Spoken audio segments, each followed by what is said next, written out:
ಶಾಶ್ವತವಾಗಿ ಮನೆಯಲ್ಲಿ ಲಕ್ಷ್ಮೀದೇವಿ ನೆಲೆಸಲು ತುಪ್ಪದ ದೀಪವನ್ನು ಈ ರೀತಿಯಾಗಿ ಬೆಳಗಿಸಿ. ತುಪ್ಪದ ದೀಪದ ಮಹತ್ವ. ಹಿಂದೂ ಧರ್ಮದಲ್ಲಿ ಲಕ್ಷ್ಮೀದೇವಿಯನ್ನು ಸಂಪತ್ತು, ಸಮೃದ್ಧಿ, ಅದೃಷ್ಟದ ದೇವತೆ ಎಂದು ಪರಿಗಣಿಸಲಾಗುತ್ತದೆ. ವಿಷ್ಣುವಿನ ಪತ್ನಿ ಆಗಿರೋದರಿಂದ ಅವಳನ್ನು ವಿಷ್ಣುಪ್ರಿಯ ಎಂದು ಕರೆಯುತ್ತಾರೆ. ತಾಯಿ ಲಕ್ಷ್ಮಿಯನ್ನು ಕೇವಲ ಸಂಪತ್ತು ಪಡೆಯಲು ಮಾತ್ರವಲ್ಲದೆ ಸಂತೋಷ, ಶಾಂತಿ ಮತ್ತು ಸಮೃದ್ಧಿಗಾಗಿ ಪೂಜಿಸಲಾಗುತ್ತದೆ. ಶುಕ್ರವಾರ ಲಕ್ಷ್ಮೀದೇವಿಗೆ ಅರ್ಪಿತವಾಗಿದೆ. ಲಕ್ಷ್ಮೀದೇವಿಗೆ ತುಪ್ಪದ ದೀಪ ಹಚ್ಚುವುದರಿಂದ ಭಕ್ತರಿಗೆ ಸಂಪತ್ತು, ಸಮೃದ್ಧಿ ಮತ್ತು ಅದೃಷ್ಟ ಸಿಗುತ್ತದೆ. ಲಕ್ಷ್ಮೀದೇವಿಯ ಕೃಪೆಯಿಂದ ಮನೆಯಲ್ಲಿ ಸಂತೋಷ ಮತ್ತು ಶಾಂತಿ ನೆಲೆಸುತ್ತದೆ ಮತ್ತು ಆರ್ಥಿಕ ಸಮಸ್ಯೆಗಳು ನಿವಾರಣೆಯಾಗುತ್ತವೆ. ಹಣದ ಸಮಸ್ಯೆಗಳು ದೂರವಾಗುತ್ತವೆ. ದೇವರ ಪೂಜೆಯಲ್ಲಿ ದೀಪವನ್ನು ಹಚ್ಚಿಡದೇ ಇದ್ದರೆ ಅಂತಹ ಪೂಜೆಯನ್ನು ಅಪೂರ್ಣವೆಂದು ಪರಿಗಣಿಸಲಾಗುತ್ತದೆ. ದೇವರ ಪೂಜೆಯನ್ನು ಮಾಡುವಾಗ ನಾವು ಕಡ್ಡಾಯವಾಗಿ ದೇವರ ಮುಂದೆ ದೀಪಗಳನ್ನು ಹಚ್ಚಿಡಬೇಕು. ದೇವರ ಮುಂದೆ ದೀಪಗಳನ್ನು ಹಚ್ಚಿಡುವುದಕ್ಕೆ ಅದರದೇ ಆದ ನಿಯಮಗಳು, ರೀತಿ ನೀತಿಗಳು ಇವೆ. ಆದ್ದರಿಂದ ದೀಪವನ್ನು ಹಚ್ಚಿಡಬೇಕು. ಕೆಲವೊಬ್ಬರು ದೇವರಿಗೆ ಎಣ್ಣೆಯ ದೀಪವನ್ನು ಹಚ್ಚಿಟ್ಟರೆ ಇನ್ನೂ ಕೆಲವರು ತುಪ್ಪದ ದೀಪವನ್ನು ಹಚ್ಚಿರುತ್ತಾರೆ. ಎಣ್ಣೆಯ ದೀಪಕ್ಕಿಂತಲೂ ತುಪ್ಪದ ದೀಪ ಅತ್ಯಂತ ಶ್ರೇಷ್ಠ ಎನ್ನುವ ನಂಬಿಕೆ ಇದೆ.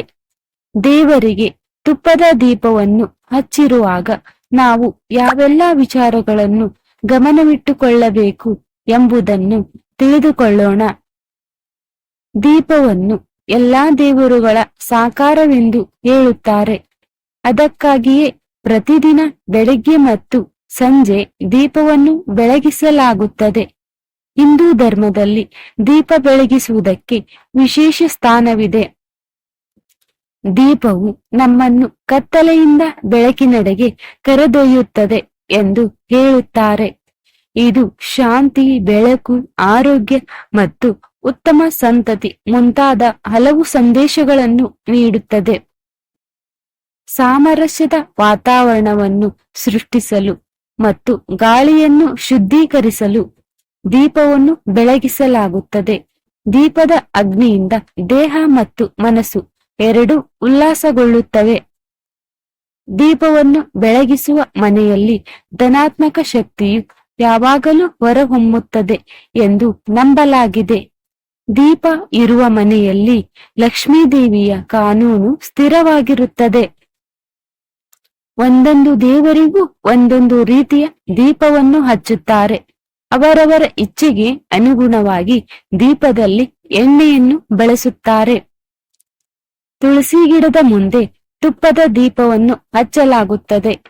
ಪರಮೇಶ್ವರನಿಂದ ಯಶಸ್ಸನ್ನು ಬಯಸಲು ಹಸುವಿನ ತುಪ್ಪದ ದೀಪವನ್ನು ಹಚ್ಚುತ್ತಾರೆ. ಗಣೇಶನ ಪೂಜೆಗೆ ತೆಂಗಿನ ಎಣ್ಣೆ ಬಳಸುವುದರಿಂದ ಎಲ್ಲ ಅಶುಭಗಳು ದೂರವಾಗುತ್ತವೆ ಎಂಬ ನಂಬಿಕೆ ಇದೆ. ಹಾಗಾಗಿ ದೀಪ ಆರಾಧನೆಗೆ ಕಡಲೆಕಾಳು ಎಣ್ಣೆಯನ್ನು ತಪ್ಪಾಗಿಯೂ ಬಳಸಬಾರದು. ಎಳ್ಳಿನ ಎಣ್ಣೆಯ ದೀಪವು ಎಲ್ಲಾ ದೇವತೆಗಳಿಗೂ ಶ್ರೇಷ್ಠ. ಹಸುವಿನ ತುಪ್ಪದಿಂದ ದೀಪವನ್ನು ಬೆಳಗಿಸುವುದರಿಂದ ಆರೋಗ್ಯ, ಸಂತೋಷ ಮತ್ತು ಸಂಪತ್ತು ಬರುತ್ತದೆ ಎಂದು ನಂಬಲಾಗಿದೆ. ಸನಾತನ ಧರ್ಮದ ಪ್ರಕಾರ ಮನೆಯಲ್ಲಿ ತುಪ್ಪದ ದೀಪಗಳನ್ನು ಹಚ್ಚುವುದರಿಂದ ಹಲವಾರು ಲಾಭಗಳಿವೆ. ತುಪ್ಪದಿಂದ ದೀಪವನ್ನು ಹಚ್ಚುವುದರಿಂದ ಆಗುವ ಪ್ರಯೋಜನಗಳನ್ನು ನಾವು ಇಲ್ಲಿ ತಿಳಿಯೋಣ. ದೀಪಗಳು ನಮ್ಮ ಸುತ್ತಲಿನ ಗಾಳಿಯಿಂದ ಸೌಮ್ಯವಾದ ಕಂಪನಗಳನ್ನು ಹೊರಸೂಸುವ ಶಕ್ತಿಯನ್ನು ಹೊಂದಿವೆ.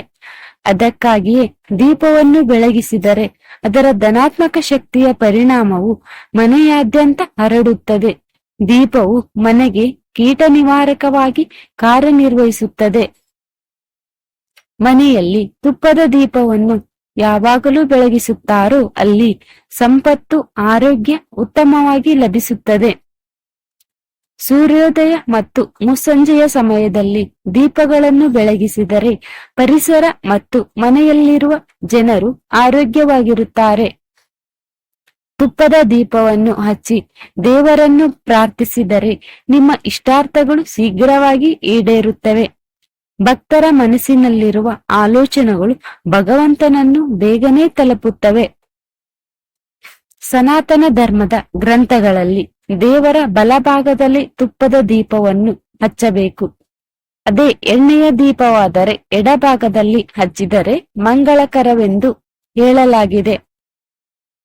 ಸಾಮಾನ್ಯವಾಗಿ ಹೆಚ್ಚಿನವರು ಎರಡೂ ದೀಪಗಳನ್ನು ಬೆಳಗಿಸುತ್ತಿದ್ದರೆ ದೇವರ ಬಲಭಾಗದಲ್ಲೊಂದು ಎಡಭಾಗದಲ್ಲೊಂದು ದೀಪವನ್ನು ಹಚ್ಚಿಬಿಡುತ್ತಾರೆ.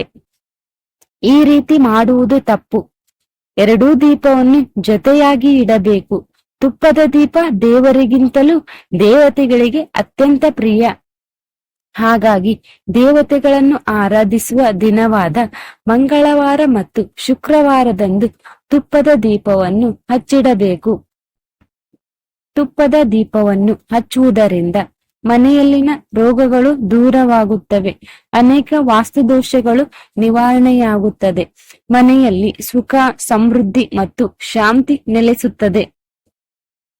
ದೇವರಿಗೆ ಮಣ್ಣಿನ ದೀಪವನ್ನು ಹಚ್ಚಿರುವುದು ತುಂಬಾನೇ ಶ್ರೇಷ್ಠ. ಇದರ ಬದಲಾಗಿ ನೀವು ಬೆಳ್ಳಿ ಅಥವಾ ಹಿತ್ತಾಳೆಯ ದೀಪವನ್ನು ಕೂಡ ಹಚ್ಚಿಡಬಹುದು. ದೀಪದ ವಿಚಾರಕ್ಕೆ ಬಂದರೆ, ನೀವು ಮುರಿದಿರುವ, ಬಿರುಕು ಬಿಟ್ಟಿರುವ, ತುಂಡಾಗಿರುವ ಅಥವಾ ಇನ್ಯಾವುದೇ ರೀತಿಯಲ್ಲಿ ಸ್ವಚ್ಛವಾಗಿರದ ದೀಪಗಳನ್ನು ಪೂಜೆಯಲ್ಲಿ ದೇವರ ಮುಂದೆ ಹಚ್ಚಿಡಬಾರದು. ದೇವರ ದೀಪ ಯಾವಾಗಲೂ ಸ್ವಚ್ಛವಾಗಿರಬೇಕು. ದೇವರಿಗೆ ದೀಪವನ್ನು ಹಚ್ಚುವುದಕ್ಕೆ ಅದರದೇ ಆದ ಒಂದು ನಿರ್ದಿಷ್ಟವಾದ ಸಮಯವಿದೆ. ನೀವು ಆ ಸಮಯದಲ್ಲಿ ದೇವರಿಗೆ ದೀಪವನ್ನು ಹಚ್ಚಿಡಬೇಕು. ದೇವರಿಗೆ ಮುಂಜಾನೆ ಮತ್ತು ಮುಸ್ಸಂಜೆ ಸಮಯದಲ್ಲಿ ದೀಪವನ್ನು ಹಚ್ಚಲಾಗುತ್ತದೆ. ತುಪ್ಪದ ದೀಪವನ್ನು ನೀವು ದೇವರಿಗೆ ಮುಂಜಾನೆ 5 ಗಂಟೆಯಿಂದ ಬೆಳಗ್ಗೆ 10 ಗಂಟೆಯ ಒಳಗೆ ಹಚ್ಚಬೇಕು. ಇನ್ನು ಮುಸ್ಸಂಜೆ ಸಮಯದಲ್ಲಿ 5ರಿಂದ ಸಂಜೆ 7 ಗಂಟೆಯ ಒಳಗೆ ದೀಪವನ್ನು ಹಚ್ಚಿಡಬೇಕು. ತುಪ್ಪದ ದೀಪವನ್ನು ಹಚ್ಚಿಡುವಾಗ ತುಪ್ಪವನ್ನು ಸರಿಯಾದ ರೀತಿಯಲ್ಲಿ ತೆಗೆದುಕೊಳ್ಳಬೇಕು. ಅಂದರೆ ತುಪ್ಪದ ದೀಪವನ್ನು ಬೆಳಗಿಸಲು ನೀವು ಶುದ್ಧವಾದ ತುಪ್ಪದಿಂದ ಬೆಳಗಿಸಿದರೆ ಉತ್ತಮ. ತುಪ್ಪದ ದೀಪವನ್ನು ಬೆಳಗಿಸುವಾಗ ಒಂದೇ ಬತ್ತಿಯಿಂದ ದೀಪವನ್ನು ಬೆಳಗಿಸಬಾರದು.